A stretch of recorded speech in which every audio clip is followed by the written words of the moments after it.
Hi, everyone. Thanks for joining us. This is my wife, Lisa, and I'm James. We're the Watts, and these are our nieces and nephews, the Nevlets. They're staying with us, so we thought we would all do this together. And we're talking about Station 4 today, when Peter disowns Jesus before his crucifixion. I'm going to read Luke 22:54 through 62. Then seizing him, they led him away and took him into the house of the high priest. Peter followed at a distance, and when someone there had kindled a fire in the middle of the courtyard and sat down together, Peter sat down with them. A servant girl also had seated there in the firelight. She looked at him closely and said, "This man is with him." But he denied it. "Woman, I don't know him," he said.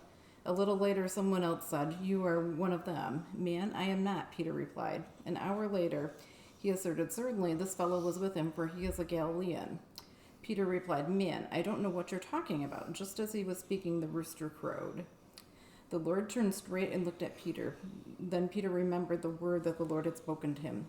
"Before the rooster crows today, you will disown me 3 times." And he went outside and wept bitterly. When I think about this and what it means to me, I think how at the end of it, Peter was broken because of realizing what he had done, that he had denied Jesus 3 times, and he knew it. Jesus looked at him. He knew that Jesus knew it as well, and so the thing that I think about when I think about this is that I think throughout life, a lot of us, we have times in our life when we're broken and we fall to pieces, and so I kind of wanted to do a little demonstration here.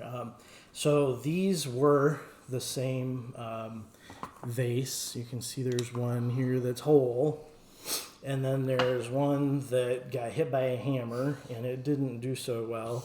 And I tried to put it back together, and you can see that I put it together.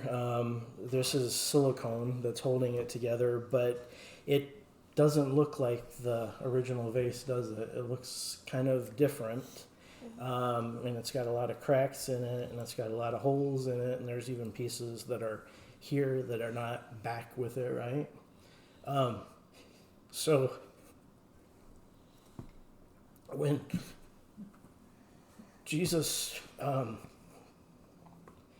after Peter denied Jesus, and he knew it, later on, when Jesus arose, he restored Peter in John 21:15 through 19, and he asked Peter 3 times, "Do you love me?" And Peter said, "You know I do." And then in Matthew 16, he said, "On this rock I will build my church," which is Peter. He was talking to him. And I think about that because when Peter was broken, God likes to use broken vases. And I think the reason that God likes to use broken vases is I kind of want to show you here. So I'm going to use a little bit of red food coloring in here.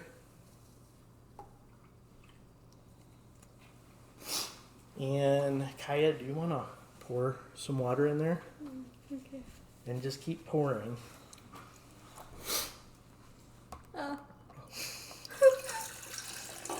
Just keep pouring. And keep pouring.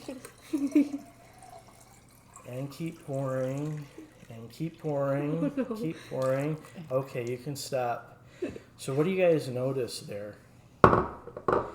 Other than she got wet. When she kept pouring, what happened to the water when it got to the top? It overflowed. It overflowed. But she had to fill it all the way up first, didn't she? Mm-hmm. Now, will you hand me that? Now watch. Tell me what you notice. First of all, you notice that this is a pretty ugly vase, isn't it? It's not very pretty. But watch what happens when I pour this water. What do you notice now? It's seeping out the sides. It's seeping out the sides before we fill it up, right? Mm-hmm. Waterfall. And if we keep pouring, it never fills up, it never overflows, but it might if we pour it fast enough, but it seeps out the sides and it fills all around in the pot, right? Doesn't it? And so I think this is why God likes broken vessels, because this one, eventually he fills it up and it overflows, and his blessings and his grace bless other people. But here, God pours it through us and it seeps out all around. And we don't know where it goes, but it just goes. And he blesses people through us because we're broken. So he puts our pieces back together, but there's cracks and there's holes. But I think that's good because God likes to use that. So that's what it means to me. Sorry, I'm crying, but I can't keep it together usually. So, so that's all I got.